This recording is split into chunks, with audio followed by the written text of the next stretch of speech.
오늘 6장 말씀을 우리가 계속 나누도록 하겠습니다. 이스라엘 백성들이 드보라 사사 이후에 40년 동안 평온한 삶을 살다가 또다시 그들이 하나님의 앞에서 또 악을 행하는 삶을 살기 시작하였습니다. 곧 여호와 하나님의 구원의 언약을 잊어버리고 애굽에서 인도하여 내셨고 광야를 건너게 하셨고 지금 살고 있는 이 가나안 땅을 정복하게 하신 하나님은 그 언약하심을 또 잊어버리고 그렇게 살아가는 이 삶을 일컬어 여호와 하나님의 목전에서 악을 행한다고 지금 말씀은 그렇게 표현을 하십니다. 이러한 때에 하나님께서 이스라엘 백성들로 하여금 하나님을 향하여 부르짖게 하셨지요. 그들은 그냥 가만히 있으면 결코 하나님 앞에 무릎을 꿇지 않습니다.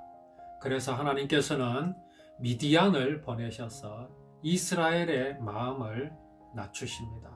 미디안이 이스라엘을 괴롭히고 그렇게 학대를 하는 가운데 이스라엘 백성들은 그제서야 여호와 하나님을 찾아 그렇게 하나님 앞에 부르짖게 되었습니다. 그때 하나님께서는 미디안이라는 사사를 보내주셨습니다.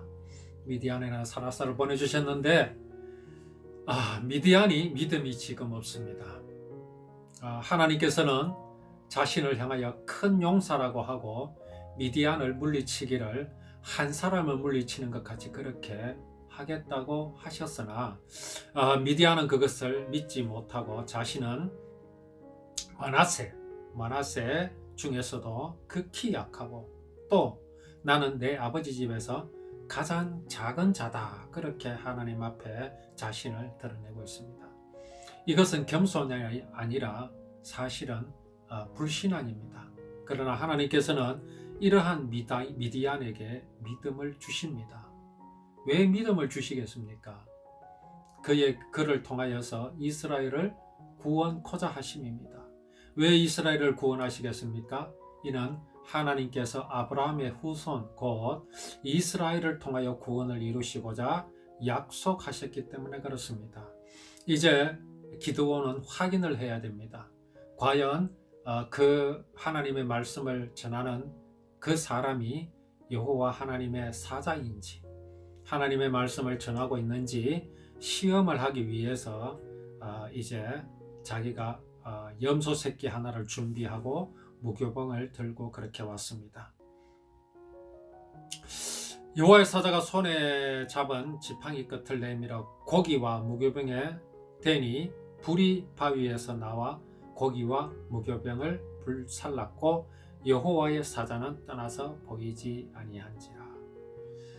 참으로 기드온의 입장에서는 그럴 수밖에 없습니다. 뭘 보고 믿겠습니까? 그러나 기드온은 믿었어야 합니다. 왜 그렇습니까? 여호와의 사자가 전한 내용이 분명히 이것은 가짜 선지자가 할 수 없는 말을 전하였기 때문에 그렇습니다. 여호와의 사자가 무엇을 그에게 정하였습니까? 여호와께서 이스라엘 자손에게 한 선지자를 보내시니 그가 그들에게 이르되 여호와께서 이같이 말씀하시되 이스라엘의 하나님 내가 너희를 애굽에서 인도하여 내며 너희를 그 종되었던 집에서 나오게 하여 애굽 사람의 손과 너희를 학대하는 모든 자의 손에서 너희를 건져내고 그들을 너희 앞에서 쫓아내고 그 땅을 너희에게 주었으며 이 말씀을 전하였지 않습니까? 이것은 여호와 하나님에게 속하지 아니한 사람은 결코 할 수 없는 말입니다. 가나안 거민이 이스라엘 백성들을 향하여 이 말을 하겠습니까? 미디안이 이스라엘 백성들에게 이 말을 전해주겠습니까?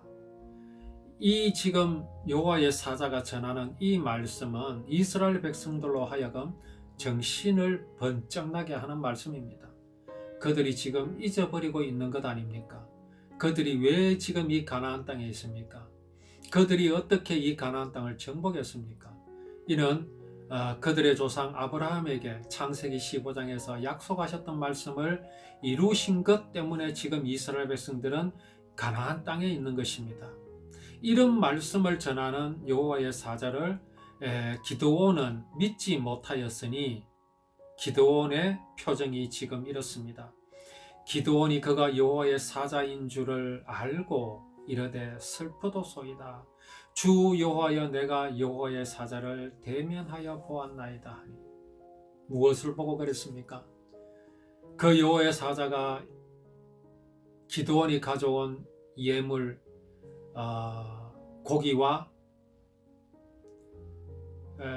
또 무교병, 거기에다가 지팡이 끝을 대니까 바위에서 불이 나와 고기와 무교병을 사르는 것을 보고서야 기드온은 지금 두려워하고 있습니다.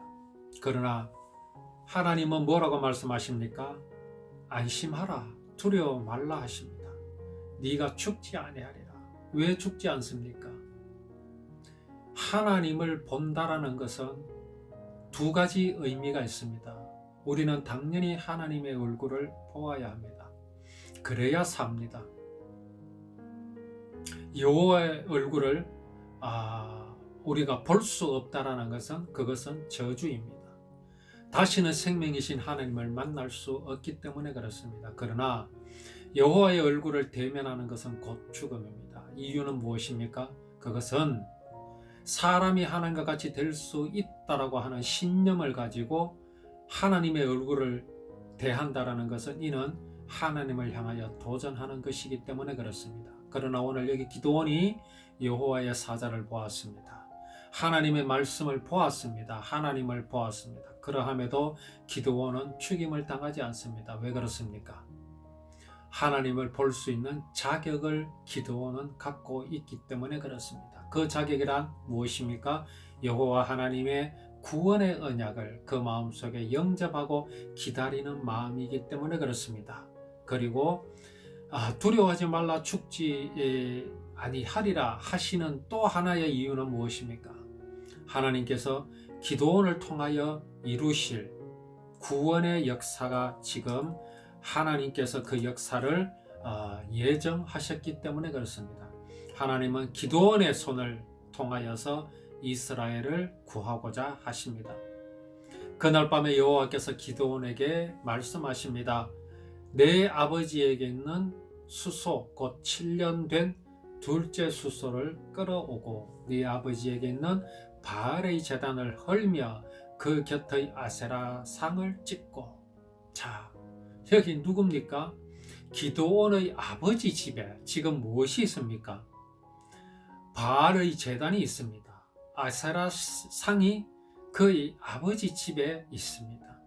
이렇게 지금 이스라엘 백성들 가나안은 철저하게 여호와 하나님의 구원의 언약을 버리고 있습니다. 좀 전에 기드온은 자기의 집, 곧 자기 아버지의 집에서 기드온의 위치가 어떠하였다고 했습니까? 가장 낮은 자라고 했던 것을 우리는 기억합니다. 자, 그렇다면 오늘 여기 기드온이 아버지의 집에서 가장 낮다, 그 얘기는 무엇입니까? 대접을 받지 못한다라는 것 아니겠습니까? 그렇습니다. 지금 기드온은 아버지의 집에서 오히려 대접을 받지 못해야 하는 것이 맞습니다. 그 얘기는 뭡니까? 아버지의 생각과 기드온의 생각이 다르다는 의미입니다. 자, 여기 아버지의 집에는 뭐가 있다고 했습니까? 바알의 제단이 있습니다. 아세라 상이 있습니다. 그렇다면 기드온의 아버지는 이미 타락하였다는 얘기입니다. 여호와 하나님의 구원의 언약을 등지고 잊어버리고 살아가는 집안입니다. 가나안의 사상, 미디안의 사상을 마음에 두고 우상을 섬기고 있습니다. 그 아버지가 기드온을 향하여 뭐라고 하겠습니까? 아버지의 뜻을 따라라, 그렇게 하지 않겠습니까? 그러나 기드온은 따르지 않았던 것이 분명합니다. 그래서 그는 아버지의 집에서 가장 작은 자가 될 수밖에 없는 것이 당연하지 않은가, 그렇게 이제 결론을 지어도 무리가 될 것이 없다고 생각이 됩니다. 자, 이 산성 꼭대기에 내 하나님 여호와를 위하여 규례대로 한 제단을 쌓고 그 둘째 수소를 잡아 네가 찍은 아세라 나무로 번제를 드릴지니라. 자, 하나님께서 지금 기도원에게 뭘 요구하십니까? 제사를 요구하십니다. 예배를 요구하십니다. 제사, 예배가 무엇입니까? 여호와 하나님께서 이루실 구원의 모양과 모습인 소나 양으로 사람의 죄를 대신하여 잡게 하시는 그 하나님의 구원의 모양과 모습입니다. 이것을 하나님 앞에 그대로 기억하는 대로 믿는 대로 하나님 앞에 보여드리기를 하나님은 원하십니다. 기도원에게 그것을 명하셨습니다. 자, 이제 번제는 불에 태워드리는데 그 땔감으로 무엇을 찍은 것? 그렇습니다. 아세라상을 찍은 그 나무를 가지고 번제를 드리게 하십니다. 이것은 철저하게 우상을 버리라는 말씀입니다. 사람의 생각, 사람의 사상, 사람이 하나님과 같이 될 수 있다고 하는 생각을 완전히 찍어 없애버리라는 것입니다. 하나님 외에는 다른 신이 없다라는 마음을 그 마음에서 굳게 새겨라, 이 말씀입니다. 이에 기드온이 종 10사람을 데리고 가서 하나님께서 말씀하시는 대로 행하였습니다. 그의 아버지의 가문과 그 성읍 사람들을 두려워함으로 이 일을 감히 낮에 행하지 못하고 밤에 행하였습니다. 두려울 것이 뭐 있습니까? 그럼에도 기드온은 두려워서 이 일을 낮에 행하지 못하고 밤에 행하였습니다. 물론 기드온의 약한 심성을 보여주는 것이기도 하지만 또한 또 무엇이 있습니까? 이만큼 지금 이스라엘이 점령하고 있는 가나안 땅에 머물고 있는 이스라엘이 지금 어디에 점령을 당했고 누구의 지배를 받고 있는 것인가를 보여주는 대목입니다. 그렇게 철저하게 이스라엘 백성들은 하나님을 잊어버렸습니다. 어떻게 나무로 만든 아세라상을 생명이신 하나님 여호와를 믿는 믿음이 그것을 이기지 못하고 있습니까? 자, 그런데 성읍 사람들이 아침에 일찍 일어나 보니까 바알의 제단이 파괴되었습니다. 그 곁에 아세라가 찍혔고 새로 쌓은 제단 위에 둘째 소소를 드렸습니다. 이제 밤에 그 일을 행하였지만 기드온이 이제 용기를 얻는 모양입니다. 서로 사람들이 모두 물었습니다. 이것이 누구의 소생인가? 물어보니 요아스의 아들 기드온이 행하였다고 그렇게 말을 합니다. 성읍 사람들이 요아스에게 이를 네 아들을 끌어내라. 그는 당연히 죽일지니 이는 바알의 제단을 파괴하고 그 곁의 아세라를 찍었습니다. 그렇게 말을 합니다. 참 성읍 사람들이 그렇게 말을 하고 있습니다. 그 성읍 사람들이 누굽니까? 이스라엘 백성들이 이렇게 타락해버렸습니다. 누구의 편을 들고 있습니까? 가나안의 편을 들고 있습니다. 정말 이들 마음속에 여호와 하나님의 구원의 언약이 있습니까? 그 조상들, 불과 몇 년 전에 조상들, 80년, 100년이 겨우 지난 그 조상들이 애굽에서 떠나 지금 여기 가나안 땅에 들어와서 가나안을 정복하게 하신 하나님을 이들은 잊어버리고 그들을 정복했던 여호와 하나님은 잊어버리고 오히려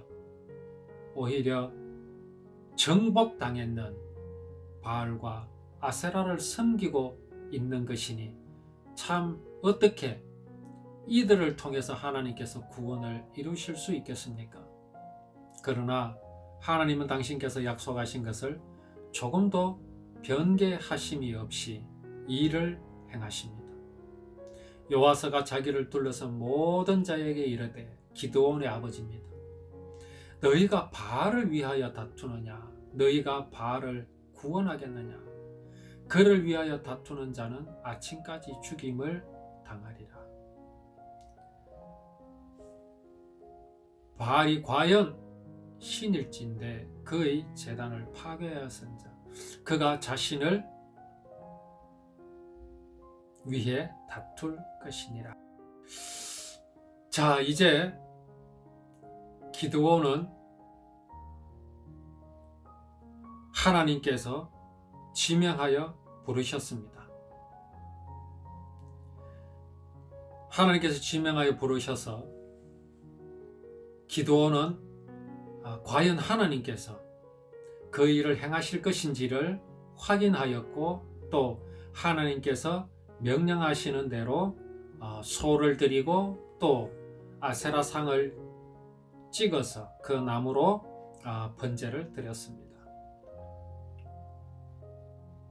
그렇게 해서 기드온은 여룹바알이 되었습니다. 바알 제단을 파괴하고 바알과 더불어 다투는 것이라는, 바알과 다툰다는 그런 뜻으로 여룹바알이라 이제 별명을 얻게 되었습니다.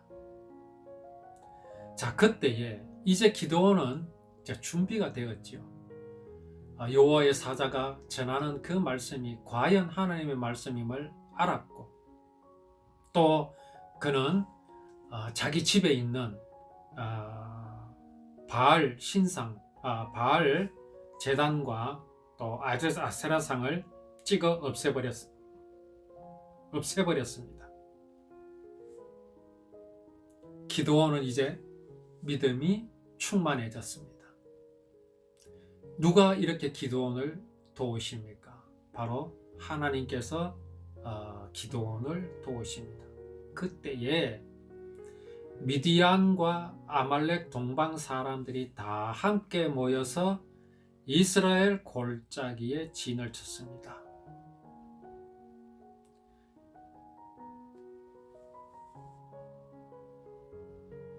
그렇게 미디안 군사가 쳐들어왔음에도 기드온은 두려워하지 않았습니다.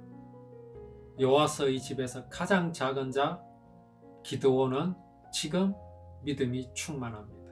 하나님께서 보여주셨기 때문에 그렇습니다. 여호와의 영이 기드온에게 임하시니 기드온이 나팔을 불매 아비에셀이 그의 뒤를 따라 부름을 받으니라. 한 믿음의 일꾼이 일어나니까 또 주변에서 그 믿음을 가진 사람들이 또 일어나게 되었습니다. 기드온이 또 사자들을 온 므낫세에 두루 보내매 그들도 모여서 그를 따르고 또 사자들을 아셀과 스불론과 납달리에 보내매 그 무리도 올라와 그를 영접하였습니다. 아무리 이스라엘이 타락하고 그렇게 무너졌어도 하나님께서 이렇게 거루터기들을 남겨두신 것을 우리는 볼 수 있습니다. 오늘날 이 세상이 지금 인본주의가 충만하고 사람이 하나님과 같이 될 수 있다는 사단의 사상을 따르는 무리들이 충만한 가운데서도 하나님께서는 세상 구석구석에 이렇게 여호와 하나님의 구원의 언약, 그 언약을 이루신 예수 그리스도를 마음속에 모신 거루터기들을 분명히 남겨두셨음을 우리는 이 말씀을 통해서 우리는 또한 보고 있습니다. 자, 기드온이 이제 큰 군사들을 앞에 두고 이제 전쟁을 해야 되는데 다시 한번 하나님께서 이스라엘을 구원하시는 것이 정말인지 또 한번 하나님께 요청을 합니다. 양털 한 뭉치를 타작마당에 두리니 만일 있으리 양털에만 있고 주변 땅은 마르면 주께서 이미 말씀하신 같이 내 손으로 이스라엘을 구원하실 줄 믿겠다. 근데 그대로 되었습니다. 자, 기드온이 또 하나님께 여쭙습니다. 불안합니다. 더 한번 확인을 해봐야 되겠습니다. 이제는 반대로 땅에는 이슬이 있고 양털에는 마르게 해달라. 그런데 양털만 마르고 주변 땅에는 이슬이 있었습니다. 이렇게 기드온은 하나님 앞에서 정말 하나님께서 나와 함께 하실 것인지를 하나님께 보여달라고 요구를 합니다. 이게 의심인 게 맞습니다. 믿음의 없음이 맞습니다. 그런데 하나님은 어떻게 하십니까? 보여주시는 장면을 우리는 지금 목격하고 있습니다. 우리는 흔히 믿음을 많이 요구를 받습니다. 믿으라, 믿으라. 오늘 여기 기드온의 모습을 보니까 참 위로가 됩니다. 그렇게 하나님께서 보여주셨음에도 믿음이 없는 기드온의 모습입니다. 자, 양털에만 이슬이 있고 땅은 마르게 해달라. 그렇게 해주셨습니다. 그래도 못 믿어서 하나님 이번에는 양털에는 이슬이 없고 땅에는 이슬이 있도록 해달라. 하나님께서 보여주셨습니다. 이렇게 믿음이 없는데 어떻게 하나님께서 쓰십니까? 그러나 우리가 오늘 이 말씀을 통해서 알 수 있는 것은 무엇입니까? 믿음을 주시는 하나님이심을 우리는 볼 수 있습니다. 믿음은 내가 만드는 것이 아니라 하나님께서 보여주시고 하나님께서 믿음을 주신다는 사실을 알아야 합니다. 이제부터 기드온의 삶은 신념의 삶이 아닙니다. 믿음의 삶입니다. 그에게 보여주셨던 하나님, 그 하나님을 믿음으로 기드온은 나아가게 되는 것입니다. 오늘 이 기드온을 향하신 하나님의 그 변함이 없으신 그 사랑, 기드온을 쓰시겠다고 작정하신 하나님께서는 기드온을 믿음의 기드온으로 만들어 나가시는 하나님을 오늘 우리는 이 말씀을 통해서 보았습니다. 이렇게 행하신 하나님은 오늘날 우리에게도 동일하게 함께 하시는 하나님이심을 우리는 잊어버리지 말아야 할 것입니다. 우리가 이 기드온을 통하여서 일하시는 하나님, 또 일을 하시려고 기드온을 믿음의 기드온으로 일으켜 세우시고 만들어 나가시는 하나님이 지금 나와 함께 하고 계시다는 사실을 우리는 잊지 말아야 할 것입니다. 이러한 하나님을 우리가 늘 기억하고 찬송하며 힘을 얻는 우리의 믿음이 되기를 원합니다.